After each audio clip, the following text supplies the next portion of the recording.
Hi, you reached XYZ. I'm not at the office right now. Please leave a message. John, how many times a day do you hear this message when you prospect? Every time. Here's the stats for 2025. 80% of all calls go to voicemail, and 95% of those voicemail calls will never be returned. How about that? Makes it tough out there, doesn't it?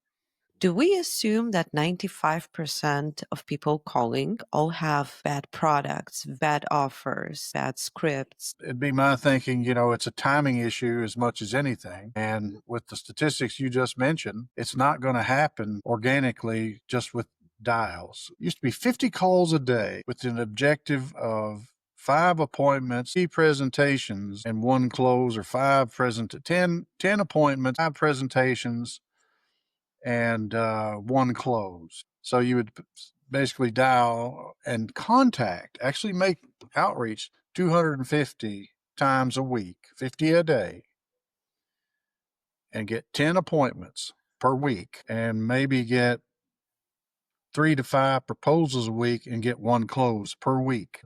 Those were the statistics 35 years ago. Basically, not being lazy 35 years ago actually made it, right? Well, that's true. I mean, persistency. You're out on an appointment, you were missing your calling. If you were Mhm. calling, you didn't obviously have any appointments. That vintage sales process. It That's what is I would it is call it. old school, but that's the way it was handed down from generation to generation. More outreach, because make many calls, make many more calls. I remember 10 years ago, Oh, everybody was so hyped on getting past the gatekeeper. Gatekeepers, they were actual dragons who were guarding those CEOs, CFOs, HRs. It was all about acknowledging the gatekeeper, talking to them, acknowledging their role, understanding why they're guarding the castle. Okay. But once you pass that, you actually talk to the person. So the gatekeeper was your only problem. Now, when you call, you talk to the gatekeeper. It's like 2 seconds. I want to contact the CEO of a large corporation. Yeah, sure, no problem. And they transfer you immediately to the voicemail. Gatekeepers are no longer interested in guarding someone's time. They're transferring you to the voicemail. That's all. they've automated the gatekeeper. Yeah, exactly. They've built an electronic screen that prevents your access to those leaders Yeah. and to the C-suite and to the decision makers. Not only has voicemail done that, but so has caller ID. So you're overcoming 2 barriers that are electronic barriers that are by design very effective barriers. When you're listening to the voicemail as a person who got it, if you're a CEO, CFO, HR, there's no chance that there's only one voicemail. Okay. Usually, if you're out of the office, even for 1 or 2 hours, you get several. Let's say you get five. What is the chance that out of this five, one will not be important to take all of your attention? Chances are zero. Most probably someone is screaming on the phone or someone wasn't able to contact. And so all attention is brought to that one voicemail. And then usually no one listens to the voicemails with pen and paper. So when people leave their contact details and everything, well, they're just lost. And if it's not a renewal season and, the decision makers do not face the situation where they have to look for another broker in panic, there is no reason for them to answer this voicemail. So here are our two choices after we reviewed that depressing stats, okay?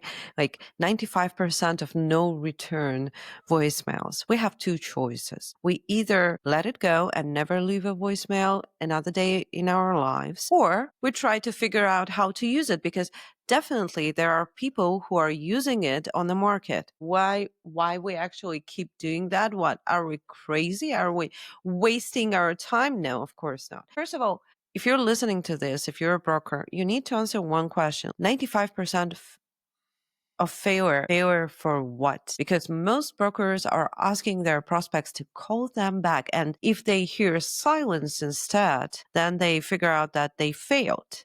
What if we use the voicemail not as a call to action, but the actual radio ad? Imagine if you had prime time with your prospect. John, what would you say if you had prime time with your prospect? You would know like 100% or 95% that they will listen to your video ad and not do anything. What would you do?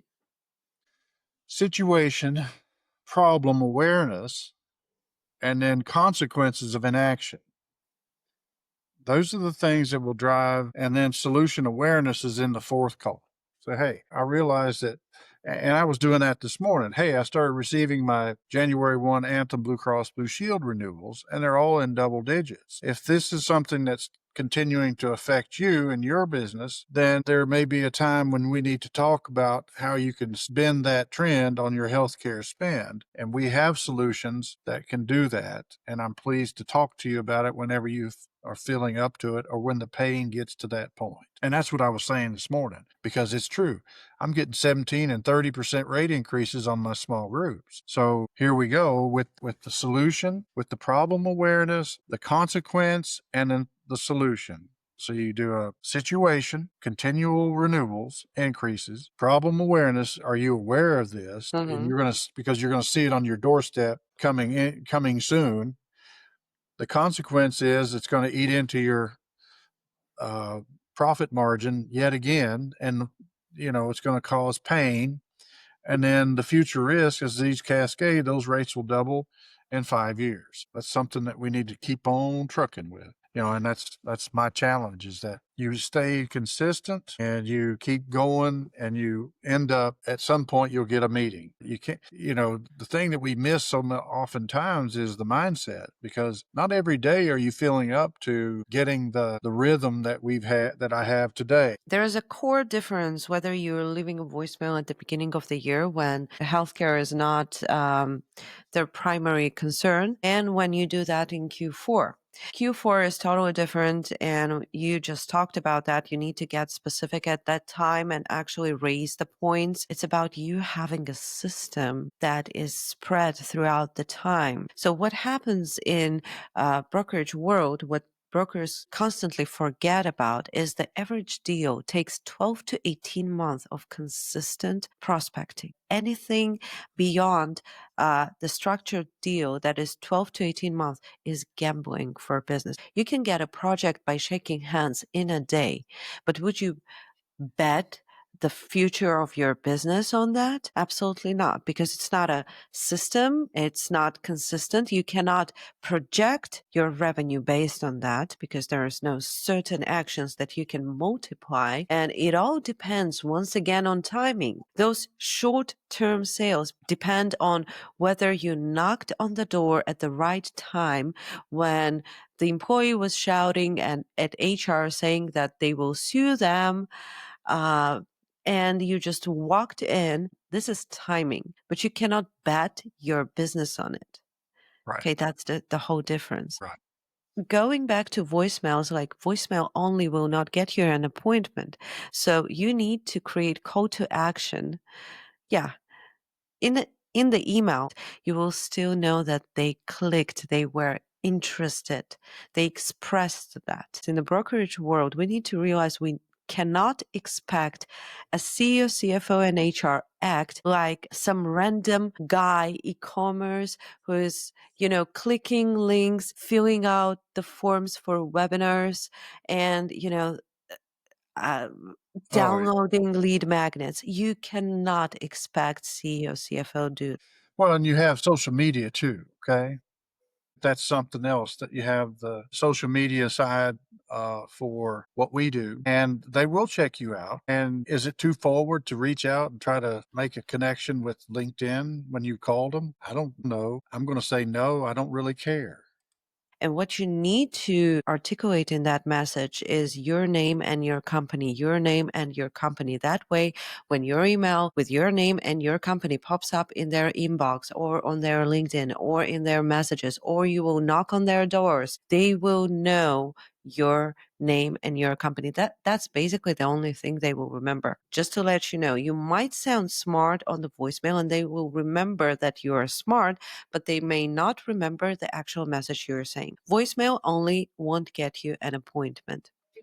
And we talked about that you need other resources. But today we're only covering voicemails and we only have limited time. So if we assume that we need to leave lots of voicemails to a single prospect, we'll need several messages. But we at Prospecting Broker actually created a 3-week message structure, which means we break down every outreach into 3 weeks, okay, and 3-week cycles. On week 1, we leave 3 voicemails about us. Week 2, we leave 2 voicemails about them. And week 3 is 1 voicemail with slight call to action that is tied to another source. You're basically connecting them to other channels other than voicemail. On week 1, the structure of the message that we created at Prospecting Broker is I'm the guy who. Week 2 is you give them a very specific information that you collect from the gatekeeper or online. It's very easy to get 2 facts about them online. Okay. And you mention and talk about them in this case. And week 3, we're giving them call to action. Now, what happens after 3 weeks? We repeat this cycle over and over again. But in this specific case, the number of voicemail varies every single time. But the nature of it, like week 1 about me, week 2 about them, week 3 call to action, this dynamics remains. And you can do that actually 52 weeks a year with those cycles. The message will not be repeated, but at the same time, it will be interesting and it will be dynamical. Our message is super consistent and we stick with it. We don't say that we are everything to everybody. Absolutely not. We say that you need to hear this. You keep pushing on the same idea and the same message with voicemail at the beginning stages. That is very important. Don't jump here and there. Don't leave all types of messages.